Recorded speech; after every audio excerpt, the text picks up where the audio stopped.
Hello students, आप सभी का डायरेक्शन विजन प्लेटफॉर्म में स्वागत है। और आज हमारा जो वीडियो है स्ट्रेंथ ऑफ मटेरियल का सेकंड क्लास है, क्योंकि इसके पहले वाले जो क्लास में हम लोग डिस्कस किए थे डिप्लोमा सेमेस्टर एग्जामिनेशन के पॉइंट ऑफ व्यू से सिलेबस डिस्कस किया गया था। और आज स्ट्रेंथ ऑफ मटेरियल का हम लोग कुछ सिलेबस में डिस्कस करेंगे। स्ट्रेंथ ऑफ मटेरियल क्या होता है, लोड क्या है, नेचर लोड का कैसा होता है, या स्ट्रेंथ ऑफ मटेरियल को हम किस प्रकार से आइसोलेट करते हैं। चूँकि मैकेनिक्स हम आप लोग पढ़े होंगे मैकेनिक्स फर्स्ट सेमेस्टर में, तो मैकेनिक्स के बाद स्ट्रेंथ ऑफ मटेरियल आपको सेकेंड ईयर में मिलता है, सेकेंड ईयर के सेकेंड सेमेस्टर या फर्स्ट सेमेस्टर में। तो उस हम स्ट्रेंथ ऑफ मटेरियल को मैकेनिक्स से किस प्रकार से आइसोलेट करते हैं, तो हम लोग देखते हैं। फर्स्ट ऑफ ऑल मैकेनिक्स क्या होता है, कहते हैं कि मैकेनिक्स इंजीनियरिंग साइंस का एक ऐसा ब्रांच है जिसमें किसी वस्तु पर लगने वाले बल तथा उनके प्रभावों का अध्ययन करते हैं। लेकिन बल एक्सटर्नल और इंटरनल दोनों हो सकता है। यदि टेक्निकल वर्ड में इसको बोला जाए तो बोल सकते हैं कि mechanics is the branch of engineering science which deal the study of force both external and internal resisting force and their effect on the structure and body. Mechanics engineering science का एक ऐसा ब्रांच है जिनमें बल तथा उसके प्रभाव का अध्ययन करते हैं। लेकिन ये प्रभाव जो बल का अध्ययन करेंगे वो बाह्य बल भी हो सकता है, वो अंतरावी बल हो सकता है। आंतरिक मीन्स इंटरनल रेजिस्टिंग फोर्स हो सकता है। यदि मैकेनिक्स को क्लासीफाई किया जाए तो दो तरह से क्लासीफाई करते हैं, तीन तरह से क्लासीफाई किया जाता है। पहला जो होता है वो इंजीनियरिंग मैकेनिक्स होता है, जो आप फर्स्ट सेमेस्टर में पढ़े थे, इंजीनियरिंग मैकेनिक्स। और दूसरा होता है स्ट्रेंथ ऑफ मटेरियल, और तीसरा होता है मैकेनिक्स ऑफ फ्लूइड। पहला जो इंजीनियरिंग मैकेनिक्स आप पढ़े थे मीन्स इसमें हम रिजिड बॉडी का अध्ययन करेंगे। Means study of rigid body जब करते थे मैकेनिक्स में, पूरा मैकेनिक्स में स्टडी ऑफ रिजिड बॉडी का एनालिसिस स्टडी किया जाता था। इंजीनियरिंग मैकेनिक्स में स्टैटिक होता था, डायनामिक होता है, डायनामिक में काइनेटिक और काइनेटिक्स होता है। हालांकि ये आप मैकेनिक्स में पढ़ चुके हैं, और यदि आप ये छोटा है या यदि आप फिर से पढ़ना चाहते हैं मैकेनिक्स में, तो हमारे चैनल को सब्सक्राइब कर लेंगे। इस चैनल के माध्यम से मैकेनिक्स की पूरी क्लास भी अटेंड कर पाएंगे। अभी हम लोग देखेंगे स्ट्रेंथ ऑफ मटेरियल, और हालांकि इन दोनों तीनों में अंतर आपको क्लियर हो जाएगा। स्ट्रेंथ ऑफ मटेरियल को मैकेनिक्स ऑफ सॉलिड कहते हैं, मैकेनिक्स ऑफ मटेरियल कहते हैं, मैकेनिक्स ऑफ डिफॉर्मेशन कहते हैं, या मैकेनिक्स ऑफ स्ट्रक्चर भी बोलते हैं। मीन्स ये सभी का नाम एक ही है, बस उसका एक तरीके से सेंस कहने का तरीका अलग अलग हो जाता है। नेक्स्ट, यदि मैकेनिक्स को क्लासीफाई किया जाता है तो मैकेनिक्स ऑफ फ्लूइड होता है। ये भी सेकेंड ईयर में आप डिप्लोमा इंजीनियरिंग वाले सेकेंड ईयर में भी पढ़ते हैं, मैकेनिक्स ऑफ फ्लूइड, यानी इसको फ्लूइड मैकेनिक्स भी बोलते हैं और हाइड्रोलिक्स के नाम से भी जाना जाता है। और इसमें या तो कंप्रेसिबल फ्लूइड पढ़ेंगे या इनकम्प्रेसिबल फ्लूइड पढ़ेंगे। Means study of compressible and incompressible fluid. यदि ऐसे तीनों को हम एक पॉइंट में बोला जाए, इसमें study of rigid body, study of deformable body, study of compressible and incompressible fluid के विषय में डिस्कस किया जाएगा। इसको समझाने के लिए हमने एक फिगर दिया था। मैकेनिक्स वाले में study of rigid body, body to be assume as a rigid. इसमें हम मैकेनिक्स में हम वह बॉडी मानेंगे जो एकदम रिजिड हो। रिजिड बॉडी मीन्स जब हम एक्सटर्नल फोर्स लगाएंगे उसमें किसी प्रकार का कोई भी फिजिकल डिफॉर्मेशन नहीं होता है। उसको और अच्छे से यदि हम लोग टेक्निकल वर्ड में बोलेंगे तो उनके कणों के बीच में कोई भी परिवर्तन नहीं होता, मतलब कण एक दूसरे आपस में डिस्प्लेस नहीं होते हैं। तो ऐसे बॉडी को रिजिड बॉडी बोला जाता है। जैसे सपोज कि काइनेमेटिक्स और काइनेटिक्स की बात करते हैं, तो काइनेमेटिक का मतलब होता है काइनेमेटिक्स और काइनेटिक्स। काइनेमेटिक का मतलब होता है सिर्फ ज्योमेट्रिकल के पॉइंट ऑफ व्यू से, जिसमें हम डिस्प्लेसमेंट का बात करते हों, वेलोसिटी की बात करते हों, एक्सेलरेशन की बात करते हो, वो काइनेमेटिक्स हैं।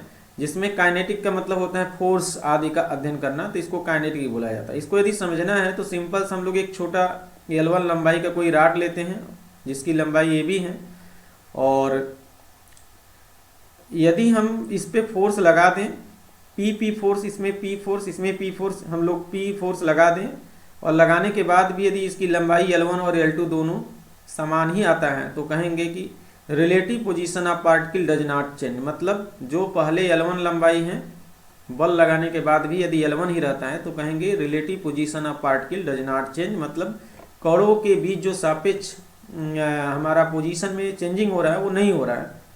और ऐसे जो बॉडी हैं इसको हम लोग बोलते हैं कि यह रिजिड बॉडी है। तो रिजिड बॉडी क्या होता है, कहेंगे कि यदि किसी बॉडी पर हम बल लगाएं और उनके रिलेटिव पोजीशन ऑफ पार्टिकल में कोई परिवर्तन न हो तो ऐसे बॉडी को रिजिड बॉडी कहते हैं। और रिजिड बॉडी का अध्ययन हम लोग इंजीनियरिंग मैकेनिक्स में करते हैं, जो मैकेनिक्स का एक पार्ट है। यदि इसको हम डिफिनीशन के तौर पर बोला जाए कि भाई इंजीनियरिंग मैकेनिक्स क्या होता है, तो कहेंगे engineering mechanics is the branch of mechanics that it's study of rigid body, that is the study of rigid body. यदि हम स्ट्रेंथ ऑफ मटेरियल की बात करेंगे, strength of material is the branch of mechanics, it is the study of deformable body. यदि fluid mechanics की बात करते हैं तो फ्लूइड मैकेनिक्स या mechanics of fluid is the branch of mechanics and that is the study of compressible and incompressible fluid. इसको हम एक तरीके से डिफरेंशिएट करने के लिए डिफिनीशन को बना दिया गया। यदि फिगर के तौर पर जैसे मैकेनिक्स इंजीनियरिंग मैकेनिक्स में देखे थे, यदि उसी प्रकार से हम यहाँ पर स्ट्रेंथ ऑफ मटेरियल में देख लिया जाए तो कहेंगे स्टडी ऑफ डिफॉर्मेबल बॉडी, मतलब body to be assume deformable. और दूसरा यदि बॉडी ऑफ द यानी कि study of internal resisting force due to elastic deformation. यदि हम किसी बॉडी पर बल लगाएंगे तो उसके अंदर से एक इंटरनल रेजिस्टिंग फोर्स डेवलप होगा, जिसको हम लोग बोलेंगे कि यह एक प्रकार का प्रतिरोध करेगा, अंदर से एक प्रतिरोध होगा, जिसको बोलेंगे study of internal resisting force due to elastic deformation. Definition में हमने दिया था both of external and internal. तो एक्सटर्नल वाला हम लोग लोड कहाँ अध्ययन करेंगे, मैकेनिक्स में, और इंटरनल रेजिस्टिंग फोर्स वाला कहाँ स्टडी करेंगे, एसओएम में, स्ट्रेंथ ऑफ मटेरियल में। तो इसीलिए यहाँ लिखा गया study of internal resisting force due to elastic deformation. और यहाँ पर हमने एक बॉडी दे दिया जिसकी लंबाई L1 है और बाद में इसकी लंबाई L2 हम लोग दिखाए हैं। यदि L1 और L2 दोनों की लंबाई आपस में बराबर नहीं है, मतलब इस पे फोर्स लगाएं, इस पे फोर्स लगाएं, और यदि उसकी लंबाई L2 हो जाता है, यदि L1 और L2 आपस में बराबर नहीं आता है तो समझ जाएंगे कि इसकी लंबाई में परिवर्तन हो गया है, मतलब उसमें डिफॉर्मेशन हो गया है। और यदि डिफॉर्मेशन हो गया होगा तो उसको बोलेंगे relative position of particle will be change. मतलब deformable body means the relative position of particle will change, मतलब कणों के सापेक्ष जो पोजीशन हो जाएगा वो बदल जाएगा, तो उसको हम लोग बोलेंगे डिफॉर्मेबल बॉडी। हम लोग दो टर्म यहाँ पर दिखाने का प्रयास किया गया है। पहला एक डिस्प्लेसमेंट होता है, दूसरा डिफॉर्मेशन होता है। डिस्प्लेसमेंट का मतलब होता है कोई बॉडी होता है एक स्थान से दूसरे स्थान पर मूव कर जाना, ट्रांसलेट हो जाना, दूसरे स्थान पर विस्थापित हो जाना। और यदि इस प्रकार से सपोज कि कोई एक फोर्स लगा है, कोई एक बॉडी है जिस पे हम लोग एक तरफ से फोर्स लगाए हैं, जैसे सपोज कि यही वाला एक बॉडी है और इस बॉडी पर हम लोग क्या कर रहे हैं कि एक पी फोर्स यहाँ एक तरफ सिर्फ लगा दिए, तो एक तरफ सिर्फ फोर्स लगाएंगे तो ये बॉडी इसी तरफ जाता रहेगा, तो यह डिस्प्लेस हो रहा है। यदि सिंपल से यदि इसी बॉडी पर दोनों तरफ पी लगा दिया जाए तो यह बॉडी दोनों और बल बराबर होने की वजह से न तो इधर डिस्प्लेस होगा न तो इधर डिस्प्लेस होगा। लगाते जाएंगे तो क्या करेगा, धीरे धीरे डिफॉर्म कर जाएगा एक समय बाद। तो इन्हीं के अनुसार इसको जब डिफिनीशन के तौर पर बोला जाए कि भाई डिस्प्लेसमेंट क्या होता है, तो कहेंगे relative position of particle does not change. जब हम लोग इस पे हम एक तरफ बल लगाएंगे तो रिलेटिव पोजीशन जो इसके कण हैं आपस में वो परिवर्तन नहीं होते हैं, मतलब इसके आपस में कणों में कोई परिवर्तन नहीं होगा। जब हम इस पे बल लगाएंगे तो यह बॉडी पूरा का पूरा एक स्थान से दूसरे स्थान पर विस्थापित हो जाता है, तो डिस्प्लेसमेंट इसी को बोलेंगे। डिफॉर्मेशन क्या होता है, कहेंगे relative position of particle will be change, मतलब यदि हम इसी बॉडी पर दो बराबर यानी कि अलग अलग, यानी इस पे हम लोग एक इधर बल लगा दें तो यह दूसरे स्थान पर विस्थापित नहीं होगा, इसके कण की जो पोजीशन हो जाएगा वो बदल जाएगा, और इसी बॉडी को हम लोग बोलेंगे कि भाई ये डिफॉर्मेबल बॉडी है। तो सोम में हम लोग डिफॉर्मेबल बॉडी का अध्ययन करेंगे, means study of deformable body, और उसके अंतर्गत जो हम लोग फोर्स डिस्कस करेंगे that is the internal resisting force का स्टडी हम करेंगे। और अभी हमने स्टडी ऑफ कंप्रेसिबल और इनकम्प्रेसिबल की बात की है, फ्लूइड मैकेनिक्स में पढ़ेंगे।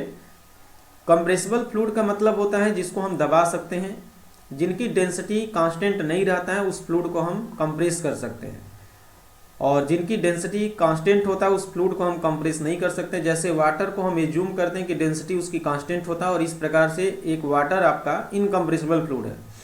एयर की डेंसिटी कांस्टेंट नहीं होती है, इस वजह से हम मान लेते हैं कि एयर एक प्रकार का कंप्रेसिबल फ्लूइड है। मीन्स स्टडी ऑफ कंप्रेसिबल और इनकम्प्रेसिबल फ्लूइड के विषय में जिक्र हो गया। और आगे इसी प्रकार से देखिए यहाँ दिखाया भी गया है सिंपल सा कि इस वाले फिगर में आप क्या बोलेंगे कि यह सिर्फ और सिर्फ एक फोर्स इधर लगा रहे हैं तो ओनली इसमें डिस्प्लेसमेंट हो रहा है, मतलब इनिशियल और फाइनल लंबाई और इनिशियल फाइनल डायमीटर दोनों समान होंगे। यह बॉडी सिर्फ एक स्थान से दूसरे स्थान पर ट्रांसलेट हो पाएगा, विस्थापित हो पाएगा। यदि इसमें बोलेंगे कि एक इधर से P लगा है फोर्स, एक इधर से P फोर्स लगा है, और यदि इसको खींचा जाए तो इसकी जो फाइनल लंबाई होगा वो प्रारंभिक लंबाई से बड़ा हो जाएगा, और जो इसकी डायमीटर होगा फाइनल डायमीटर वो इनिशियल डायमीटर से बड़ा हो जाएगा, मतलब डिफॉर्म कर जाएगा। किसी तार को खींचेंगे तो उसकी लंबाई बढ़ेगा लेकिन उसकी डायमीटर कम हो जाएगा, क्योंकि कन्वर्जेंस ऑफ वॉल्यूम, मतलब यदि उसके जो मटेरियल हमारा लंबाई की दिशा में फ्लो कर जाता है तो जाहिर सी बात है डायमीटर वाला कम हो जाएगा, तो यहाँ पर डिफॉर्मेशन होगा। लेकिन यदि हम यहाँ 2P लगा दें, यहाँ P लगा दें, तो डिफॉर्मेशन और डिस्प्लेसमेंट दोनों हो जाएगा। जैसे सपोज कि आप लोग एक तरफ 4 आदमी रस्सी को खींच रहे हैं, एक तरफ 2 आदमी रस्सी को खींच रहे हैं, तो रस्सी में कुछ तनाव भी आएगा, मतलब उसमें कड़ों में खिंचाव भी होगा, और साथ में एक तरफ वो लोग डिस्प्लेस भी होंगे, तो इसमें आपका डिफॉर्मेशन और डिस्प्लेसमेंट दोनों आएगा। तो सपोज कि कभी कोई आपसे पूछता भी है कि भाई एक बॉडी है और बॉडी पर, सपोज कि कोई एक बॉडी है और इस बॉडी पर सिर्फ एक तरफ हम फोर्स लगा के खींच रहे हैं, तो इसमें हमारा स्ट्रेस आएगा कि नहीं आएगा, तो कहेंगे जब इसके अंदर कोई प्रतिरोध नहीं होगा, मतलब डिफॉर्मेशन आएगा नहीं, स्ट्रेस कोई आने का कोई सवाल नहीं है। जब हम लोग इसको खींचेंगे इसमें एक प्रकार का डिफॉर्म करने की प्रोबेबिलिटी आएगा, तभी आपका आगे स्ट्रेस आएगा। हालांकि स्ट्रेस अभी हम लोग यहाँ जिक्र नहीं करेंगे, सिर्फ हम बता रहे हैं कि डिफॉर्मेशन और डिस्प्लेसमेंट के किस प्रकार से आप फिगर के द्वारा समझेंगे।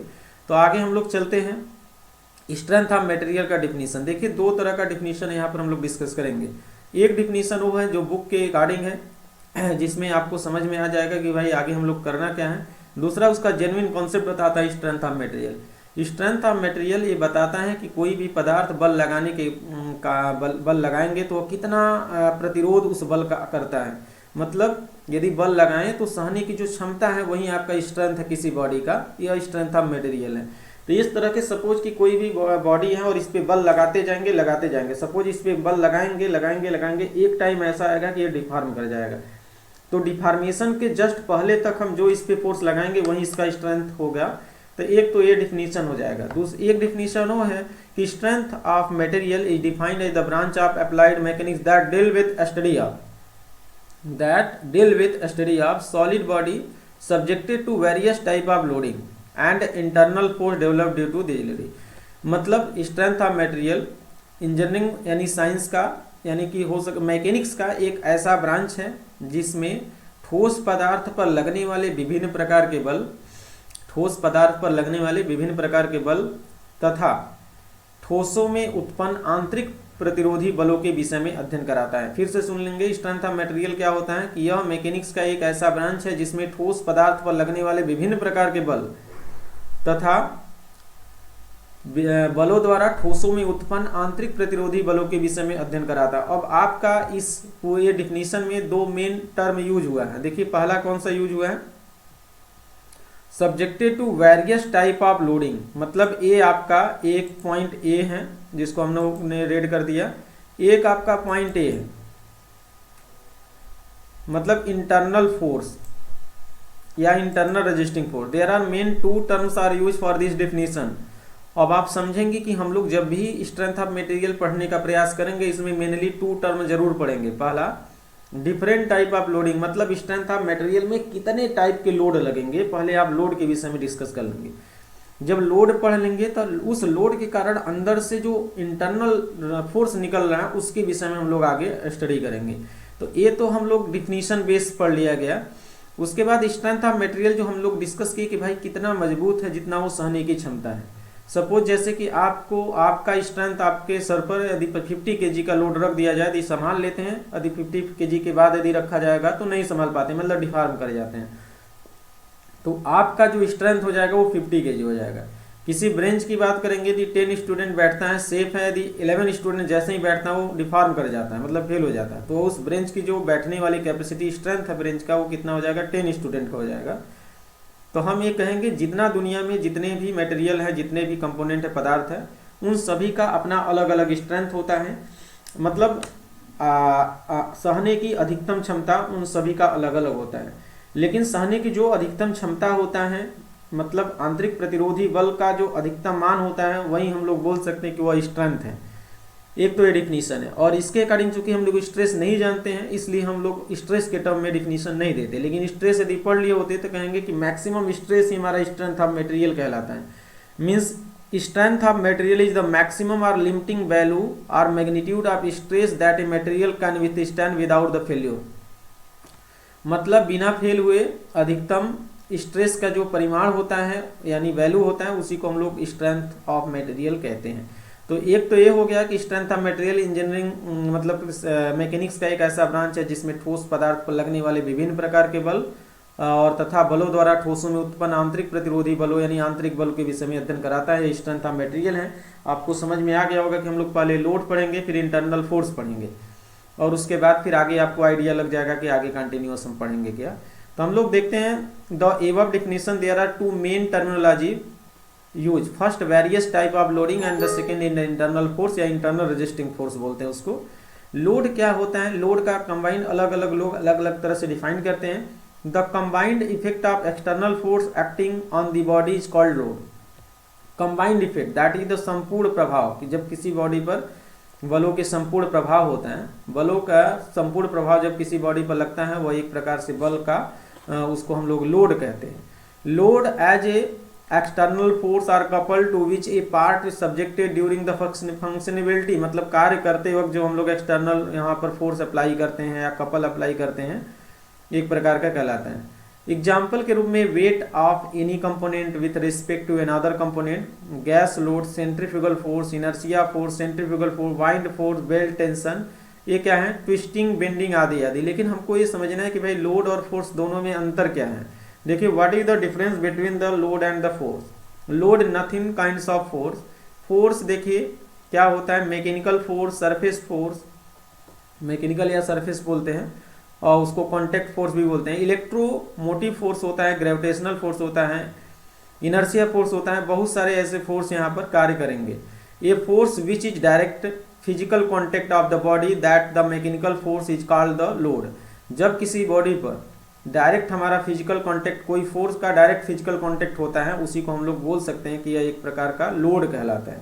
तो लोड क्या होता है, डायरेक्ट फिजिकल कॉन्टैक्ट होना चाहिए फोर्स को। जब फोर्स डायरेक्ट फिजिकल कॉन्टैक्ट करता है किसी भी बॉडी से तो उसको हम लोड कहते हैं। तो आप समझ जाएंगे फोर्स और लोड में अंतर समझ में आ गया कि जब हमारा फोर्स किसी बॉडी से डायरेक्टली फिजिकल कॉन्टैक्ट के द्वारा हम लगाते हैं तो वह लोड है, और यदि नहीं करते हैं तो उसको हम लोड नहीं बोलेंगे। तो लोड और फोर्स है। मैकेनिकल फोर्स इसी को बोलते हैं, that is the directly to physical contact, उसी को मैकेनिकल फोर्स या सरफेस फोर्स बोलते हैं। तो मैकेनिकल फोर्स एक प्रकार का लोड है या सरफेस फोर्स एक प्रकार का लोड है।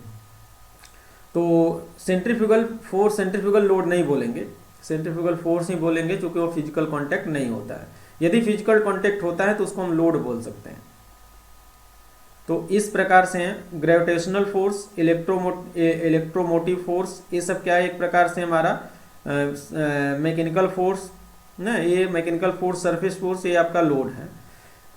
यदि हम स्ट्रेंथ ऑफ मटेरियल में देखा जाए, assume test conducted average level, all member of weightless और effect of the body force is neglected and only mechanical और surface force is consider.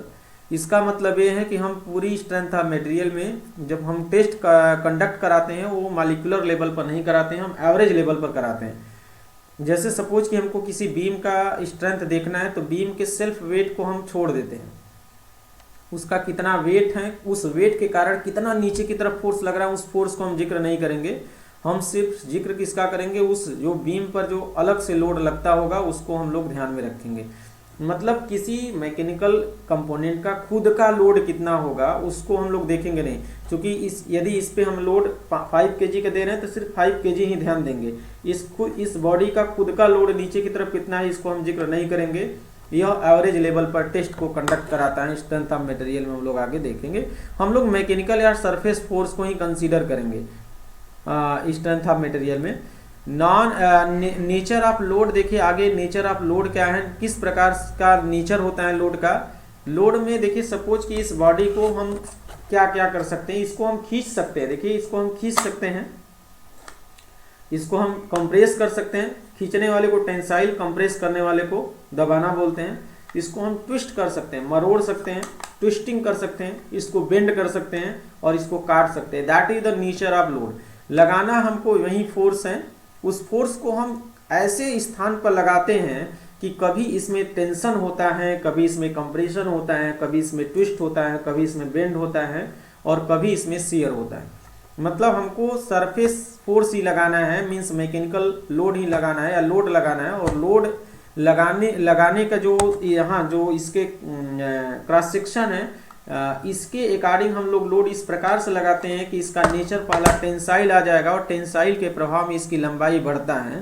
Compressive के प्रभाव में यदि कोई भी फोर्स अवयव पर दबाने वाला नेचर, मतलब आपस में पास आने वाला कोई कांटेक्ट फोर्स लगाया जाता है तो उसको कंप्रेशन फोर्स बोलेंगे, जैसा कि फिगर में दिखाया गया है। और बेंडिंग का मतलब due to bending moment is bend, मतलब यदि हम बेंडिंग मोमेंट लगा देते हैं तो इसको बेंड कहते हैं। लेकिन भाई बेंडिंग मोमेंट कैसे लगाते हैं?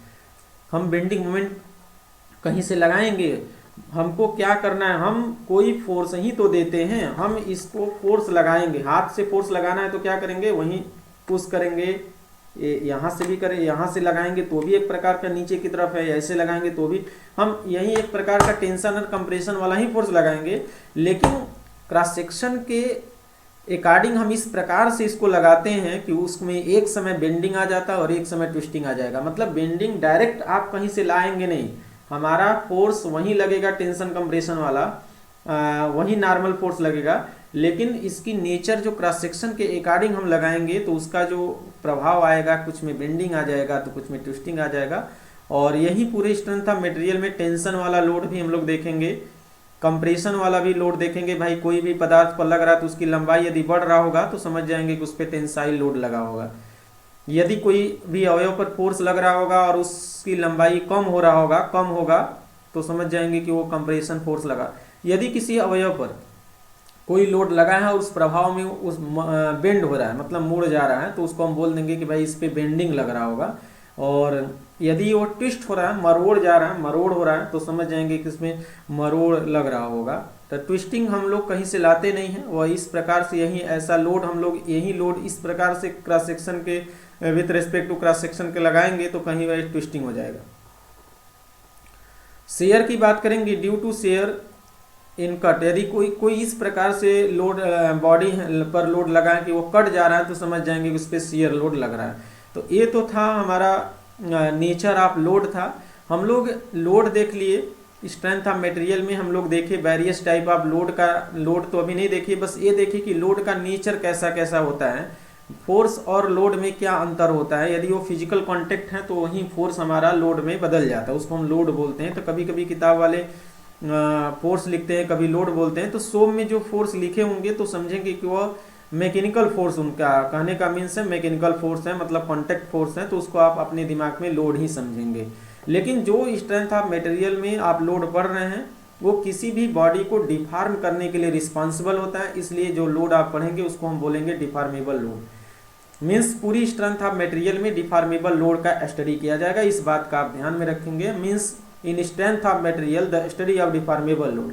लेकिन अभी हम लोड का क्लासिफिकेशन नहीं पढ़े हैं, आगे हम लोग क्लासिफिकेशन नए नेक्स्ट वाले लेक्चर में हम लोग आगे क्लासिफिकेशन देखा जाएगा, लोड का क्लासिफिकेशन है। और इस लोड का जब क्लासिफिकेशन आप लोग पढ़ लेंगे तो आपको आइडिया लग जाएगा कि हम पूरी स्ट्रेंथ ऑफ मटेरियल में कितने प्रकार के लोड लगेंगे और उससे जो स्ट्रेस उत्पन्न होगा, कितने स्ट्रेस उत्पन्न होगा, तो आपको चैप्टर का आइडिया लग जाएगा कि एक्चुअल में स्ट्रेंथ ऑफ मटेरियल में हमको पढ़ना क्या है। तो आगे वाला लेक्चर में आपको ये कॉन्सेप्ट दिला देगा कि आप कौन कौन से ऐसे लोड आप पढ़ेंगे। अभी सिर्फ आप लोड का नेचर देखें। तो आज के लिए बस इतना ही। आगे के लिए हमारे चैनल को सब्सक्राइब कर लेंगे, लाइक कर लेंगे। और भी कोई ऐसा क्वेश्चन यदि आपके दिमाग में बन रहा होगा तो कमेंट बॉक्स में जाकर के हमें कमेंट में बताइए, हम आपका इस चैनल के माध्यम से ज़रूर हेल्प करते रहेंगे। धन्यवाद।